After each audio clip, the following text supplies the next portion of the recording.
Far from Home. Written by Tasha Blythe. Narrated by Aaron Miller. Layleen of Saransay, they called her.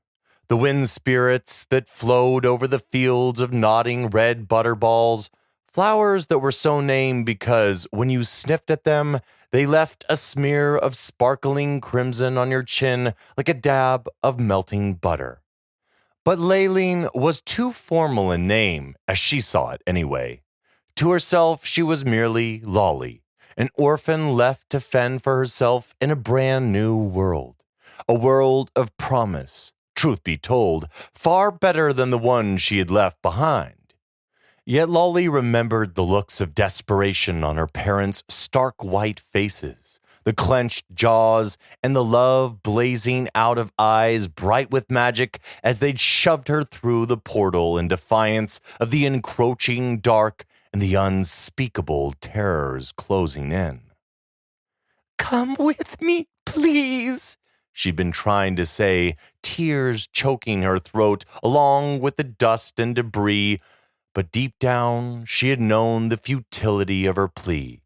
Her mama and dada had used up their entire joint strength, their waning powers of sorcery to conjure the portal, to force it inch by inch to Lolli's size, and to hold it steady while they ushered her through.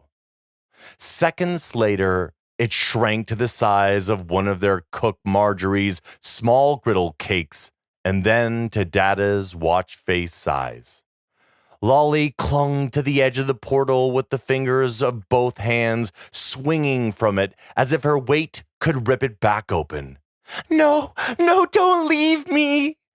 But the doomed world reduced itself to a pinprick, flinging Lolli to the ground, her fingers burnt and stinging as if it had no further use for her, as if the only world she'd ever known no longer knew her, nor wanted the smallest part of her ever again. That even the pinprick was gone as Lolli lay cursing and railing at the heavens. Days she watched that same piece of sky eking out her existence with sparse and measured sips from the water canteen at her waist, and crumb by drying crumb in the leather pouch, but no portal reappeared. No glimpse of Saransay, of Mama and Dada, only blank and empty air. Lolli may well have died there in the fields of Lotharian, in her dazed and half-starved grief, were it not for the two cursed and interfering trolls that dragged her, arms flying and fists swinging from bruised and flattened butterballs. Or at least that's what she called them. "Leave off, you beastly trolls, you misbegotten slime-eating sods!" "Hey, whoa there, young missy. Hold up a minute," came a calm and measured and most definitely human voice. "We mean you no harm, young Nathaniel and I. We've been listening to the wind spirits, that's all, telling tales by our fireside. They sang to us through the flames of a fellow sorcerer's child in need of our aid." "Leave me be. I want no aid," Lolli cried, her soul far more crushed than the butterballs, and her heart a leaden weight within her. "Not from you, not from nobody." "Well, don't that beat all, father?" a boy's voice chimed in, that of a stripling youth. "Her poor parents gave up their lives for her, or so the vision showed us in the fire, and yet here she is, happy to throw it away the first chance she gets." Lolli's cheeks heated and a sob rose in her chest as she curled into a ball of ragged cloth and tangled sunset hair. "Hush, Nathaniel," the older man chided. "Have you no sensitivity, boy?" "No patience for sulky girls, rather," came the snarky reply. Lolli uncurled. "Damn you, you mean rat!" she spat at the boy, Nathaniel, who stood over her tall and fine in the embroidered sky blue robes of an apprentice sorcerer. She bunched her fists at him. "I'll show you, sulky girl!" The sky-blue eyes that perfectly matched his robes glinted at her under a mop of dark chestnut curls as he set his hands on slim hips. "Will you now?" The older, taller, broader man, garbed in deep magenta, elbowed the boy aside. "Never mind my son. He's a bit full of himself, he is. It's the age, you know." He reached down a square, brown, and shapely hand. "Truly, let us help you, my dear, even if it's only to honor what I'm sure must be your parents' wishes." With a resigned nod and turning her face deliberately away from the irritating youth, Lolli took the older sorcerer's hand, allowing herself to be drawn gently to her feet. For the next 6 years, Lolli made her home with the widowed sorcerer Harlan, his motherly housekeeper Maisie, and the full-of-himself boy, Nathaniel. Harlan, fatherly and wise, coaxed and guided and praised Lolli hour upon patient hour as he taught her the sorcerer's art in place of her lost parents. Maisie clucked and fussed diligently over her new little prize chick. This one, female, pressing and twitching shining cloth and braiding hair into fancy twists. Nathaniel, meanwhile, goaded and challenged Lolli, smugly looking down on her from his superior height and more advanced knowledge. "I thought you came from sorcerer's stock," he sneered, the first day he'd been left in charge of her lessons, a fully fledged sorcerer in his own right. "It hardly seems like it." He rubbed his firm chin, now sporting a fine layer of stubble. "Maybe the vision lied." "You're only 2 years older than me. No need to act like it's 10. Lolli flicked him a disdainful look. "Oh, that's right. You always have done. But then some boys, I suppose, are born bullies from the cradle." She tipped her head to the side, one finger to her bottom lip, feigning deep thought. A little something lacking you have to make up for, perhaps?" He folded his arms on the scarred workroom bench and studied her like she was a child with a muddy face and no front teeth. "Bigger than your boots, aren't you, Layleen of Saransay? But then, unlike my father, I saw that right off the bat." She jutted her chin and glared at him from under her eyelashes. "If you say so." "I do, flame hair," he jeered, flicking at her Titian braid with his magic and setting it swinging. "Naturally, you're the one with something to prove, whereas me..." He placed a long-fingered hand, adorned with a ring bearing the family crest, against his chest. "I'm perfectly secure in my abilities, my birthright, and my calling." Seething and muttering under her breath with an angry spurt of magic, Lolli sent a buzzing gnat up Nathaniel's superior nose. "Yeah, insufferably so." Without batting an eyelid, he snapped his fingers, fizzling the gnat to nothing. "Confidence, it's called," he said, straightening to his full height and peering down at her over the bench. "You might want to grow some." Rolling her eyes, Lolli twisted her braids into a protective coronet. "When did you say Harlan was coming back again?" 6 weeks, he smirked. "So you better get down to work. You won't want him to be disappointed by your lack of progress when he gets back. Now will you?" Lolli grit her teeth. "You're his only disappointment." "If you say so," Nathaniel repeated back to her, his eyes glinting and a slightly feral grin teasing the corner of his mouth. 3 weeks later, Lolli sat at the breakfast table cutting the last of her honeyed griddle cake into dainty, bite-sized pieces. Raising her eyebrows at Maisie fretting in the chair by the kitchen fire, she said, "Why have you been muttering over your prayer beads these last few weeks, Maisie?" Maisie huffed out a disgruntled breath. "Why, indeed. I'm praying daily for the master's early return, that's what." "Oh, why's that?" The housekeeper tossed back her headscarf, narrowing her faded lavender eyes. Don't play the innocent with me, Miss Layleen. She folded her chubby arms around her comfortable middle. Because I don't think my nerves can stand much more of this, that's why. Lolli twirled a lock of her unbraided hair as she finished the last bite of her breakfast, wiping the honey off her fingers with a napkin beside her plate. I don't know what you mean, she said, her tone airy. Maisie rolled her eyes. Yesterday there was a tornado encircling the house. Of sheep, no less. Lolli gave a delicate yawn. They weren't real sheep, Maisie. And I suppose you'll be saying that the cow hailstones that followed weren't real cows. Of course not. The house is still standing, isn't it? Besides, that would be cruel to cows. Next, you'll be trying to tell me the green and purple fire in the workshop 2 days ago wasn't a real fire either. Oh, no, Lolli shook her head. That was real, but there's no lasting damage, she shrugged, and everything's been put to rights. And you wonder why I pray for the master's speedy return, Maisie muttered in a tone heavy with irony. If you and young Nathaniel don't succeed in killing each other before Harlan gets back, you'll at least have managed to turn every hair on my blessed head white. Every hair that isn't white already, that is.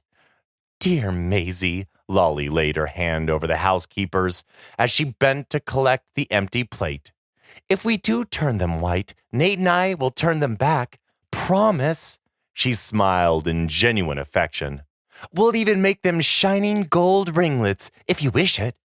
You will you? Maisie cocked an eyebrow. And it's Nate now, is it? The housekeeper laid a finger alongside her nose. I don't recall you ever calling the master's lad that before. Lolli's cheeks heated, and her gaze fell to the checkered tablecloth. It's shorter, that's all. Easier to say. Chuckling, Maisie bustled away with the plate.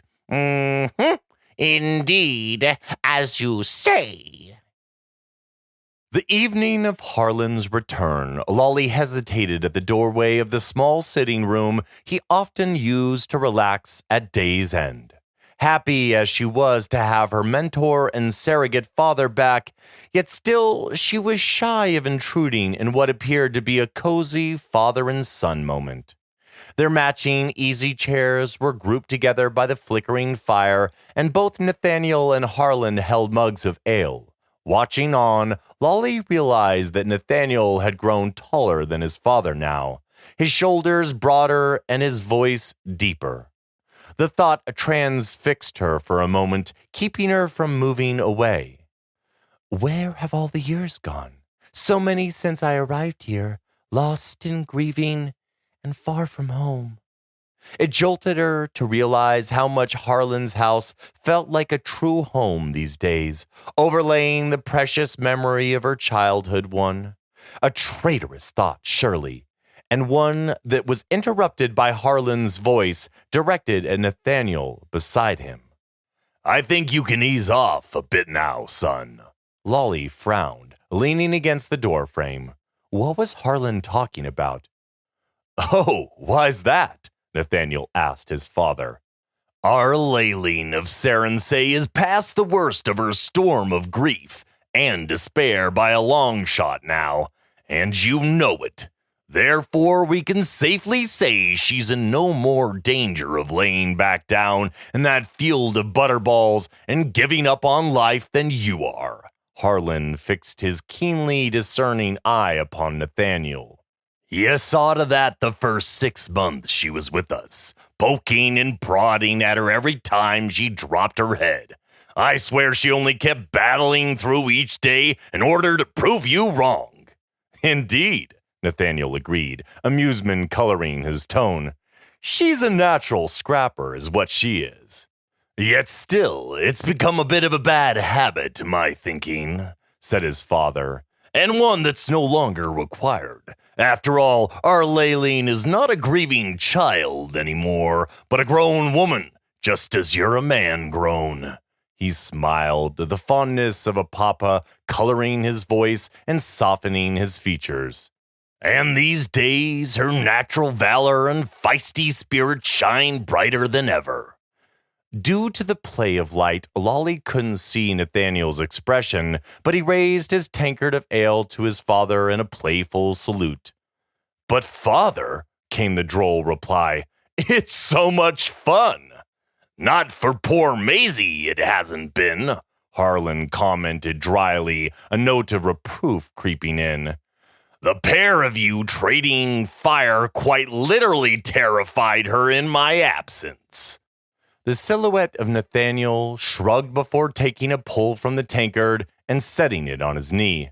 "Yet I promise you, father, never once did it get out of our control, despite all Maisie's flutterings. And besides," he justified, his tone unrepentant, "I'm convinced Layleen likes our little sparring sessions just as much as I do." Harlan set his own tankard down on the small round table by his elbow and settled back into the chair. He set his fingertips together while his gray-blue eyes crinkled at the corners, but alight with intelligence, which gleamed over the top of them. "And methinks, my boy, that's not all you like, is it?" The room fell silent, but for a minor rustling of Nathaniel shifting in his chair. "Well, nothing to say for once," Harlan teased. "Cat got your tongue, my son?" The shape of Nathaniel finally moved, giving a self-conscious shrug and spreading his hands. "And so? You can't tell me you'd mind such a thing, because I know you wouldn't. In fact, it's no secret you'd like nothing better. Right fond of our Layleen of Saransay you are, and always have been, like she truly is your own daughter." Harlan nodded in agreement. "Aye, you do have the right of it, Nate. Were the pair of you to make a match, it would please me beyond anything." His voice took a serious note. "But if those are indeed your intentions towards Layleen, you might want to take some care, you know. Treat her with a little more gentleness and kindness, perhaps." "Don't worry, father," Nathaniel reassured, a smile in his tone before lowering his voice to just above a murmur. "Under it all, Heartsfire and I understand each other's nature perfectly well." "All right," Harlan sighed, conceding, "if you say so." Retrieving his tankard, he nursed it between his hands. "Tell me then instead your opinion about our Layleen's readiness for a sorcerer's sash." Lolli sucked in a breath as she waited for Nathaniel's response, her heart already beating at a frantic pace from having overheard the previous earth-shaking exchange. "Sure, she's ready for anything. Of course she is." Nathaniel's voice rang out with such a surprising note of pride and satisfaction, Lolli had to stifle a gasp. "She could take on the world if she wished, and knowing her, she most probably will," he continued, in a tone she had never heard from him before. Surprisingly, he spoke almost in awe. Surely someone of Nathaniel's arrogant nature wasn't even capable of feeling that way towards another. Lolli stood stock still, her arms wrapped around herself, and besides, Nathaniel couldn't be talking about Lolli in such glowing terms. He simply couldn't. She must have got it wrong, that's all. Her mind raced, leaping at possibilities. Or perhaps what she'd gotten wrong all these years had been his underlying motives. She and Nathaniel had always clashed swords, it was true. She'd even grown to enjoy it, as he'd said, to thrive on pitting her wits and her skills against those of a far too arrogant and full of himself boy. True to form, Nathaniel had more than been up to any task Harlan required of them, at the same time taunting Lolli with his outstanding natural abilities. To her everlasting frustration, he rarely ever allowed her room to score a hit off him, whether it be in wordplay or actual weapons training. Had Harlan and Nathaniel been in collusion then? Double teaming her to get Lolli to battle through her grief to the level of achievement she'd now attained in her training? The sudden realization had the blood stinging her cheeks and filling her with a confusing whirl of emotion. Gratitude, warmth, and validation, warring with anger, resentment, and embarrassment. She'd been managed. That's what she'd been. Maybe for her own good, perhaps even to save her life, yet still, she had been managed all the same. Lolli spun on her heel and stalked silently out. Perhaps it was time she put their stellar training to good use then. In truth, it was past time. She'd been delaying for far too long, and she knew it. And for what? Because she'd been enthralled to a pair of mocking yet beautiful sky blue eyes? That's why. Perhaps she'd even had a secret and deep-seated longing to hear the sort of oblique admissions she'd heard tonight. And now that she had, Lolli tucked her trembling hands in the deep pockets of her gown, gripping at the lining. It was time to exercise the power the pair of sorcerers had trained her to wield, before Nathaniel made any more of a fool out of her than he already had. So much of a fool she'd never want to leave the wondrous world of Lothlorien or Nathaniel's side ever again. Standing in the lamplight, Lolli drew the powerful magic up from the core of her being, like drawing a bucket from a deep well. She imagined the shimmering substance in the bucket as her parents' love, and hers for them. Picturing their dear faces, tears streamed from Lolli's eyes, sliding down her cheeks to drip onto the ruffle at the neck of her traveling gown and onto the floorboards of the workshop floor. Little by little, as the surging swell of burgeoning magic drew ever closer to the surface of her being, the air in front of Lolli wavered and shifted, changing quality, becoming shiny, even pearlescent. It glittered around the edges, gradually filling in the space, until finally a fully formed portal appeared, swirling with endless eddies of pure energy and shooting out sparks of awesome power. It was a magnificent rush, forming the gateway between worlds and holding it steady. She'd known for some time that she could do this, and do it safely, hugging the knowledge to herself in bed at night before sleep. Lolli had only waited for the right time to go back, to find out once and for all the fate of her parents. All Harlan's queries about them over the years to travelers beyond their world had drawn a blank. So this then was the only way, whether he'd forbidden her to ever try it or not. And now was the right time. She swallowed a strange lump in her throat. It had to be. That's all. Drawing a steadying breath, Lolli stepped nearer, and the portal iced over in a series of lightning-quick snicks, like the sound of glass cracking. What?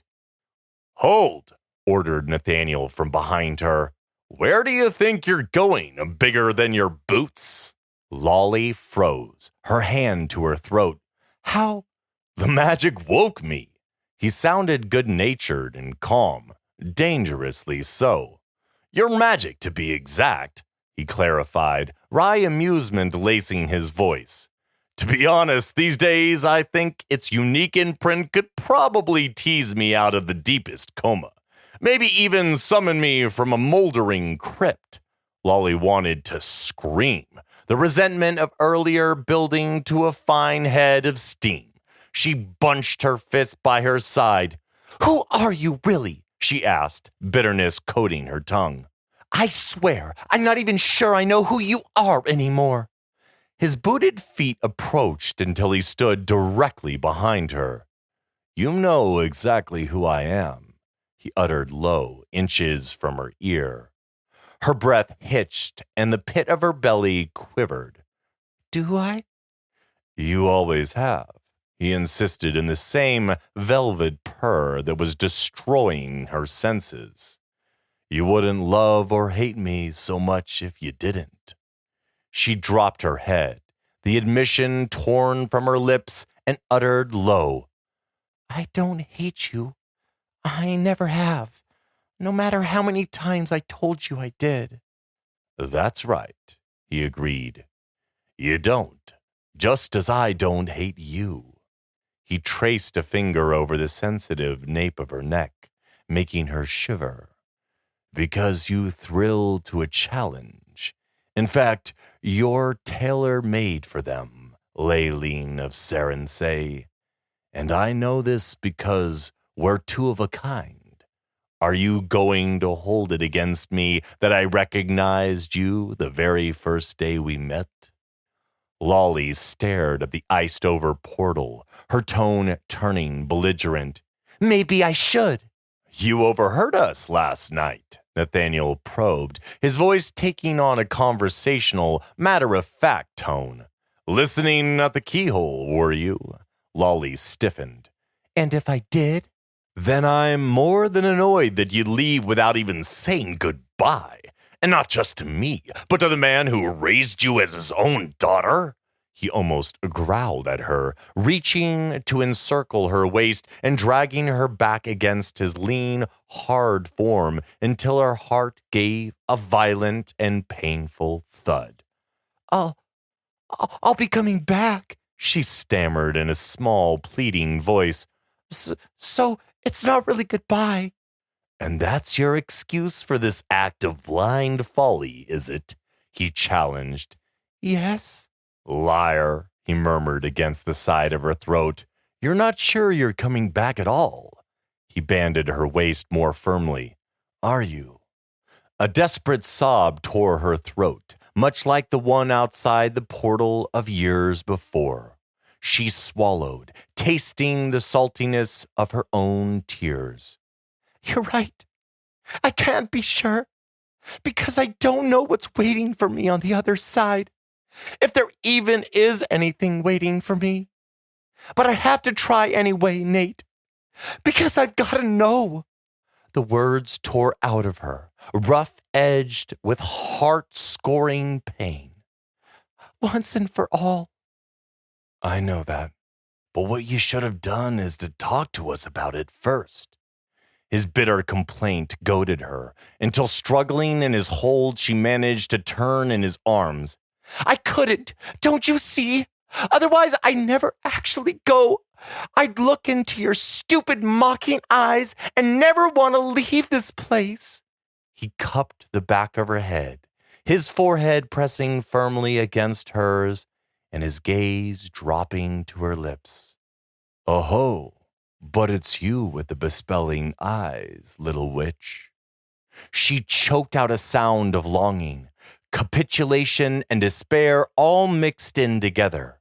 But closing the short distance, he swallowed it, melding his mouth to hers and setting off a wild and primal magic, the wildest and most potent they'd ever made, separately or together.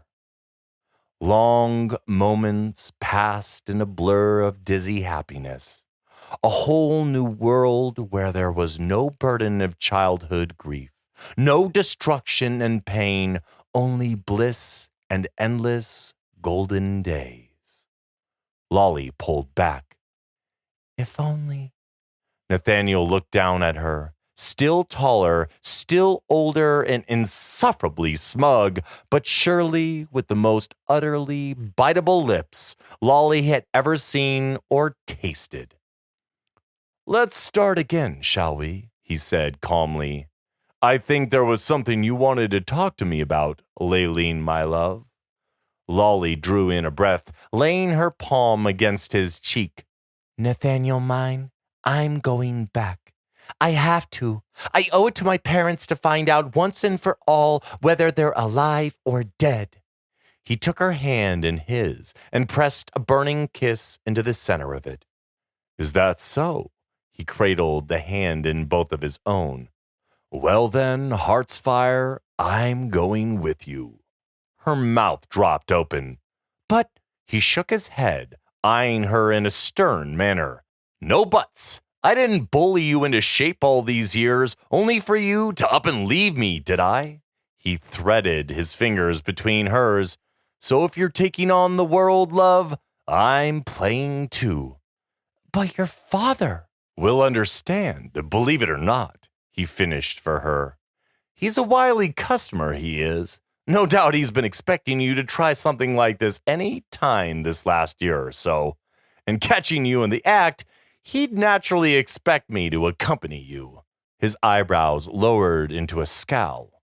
Besides, now I'm coming, we'll do him the courtesy of leaving him a message. Lolli's gaze dropped, and she raised a placating hand to Nathaniel's chest, toying with the laces of his shirt. I did leave word, she murmured. You'd have found my letters later. Nathaniel growled and clasped her hand in a strong grip. Even still. He concentrated his magic on the workbench where a feathered quill danced across a page, shooting off a trail of sparks in its wake. We'll leave him a different one, won't we?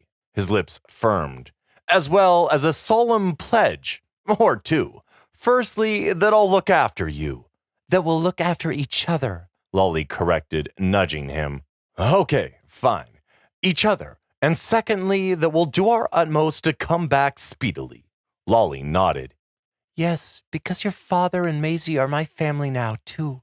Not to mention that I know how it feels to be left alone, cut off from your dear ones. Nathaniel tipped up her chin, and a surprisingly tender gesture smoothed away the drying tears on her cheeks with his thumbs. Yes, you do, don't you? Finally, here was the acknowledgement of Lolli's pain that the scornful boy had never once given her.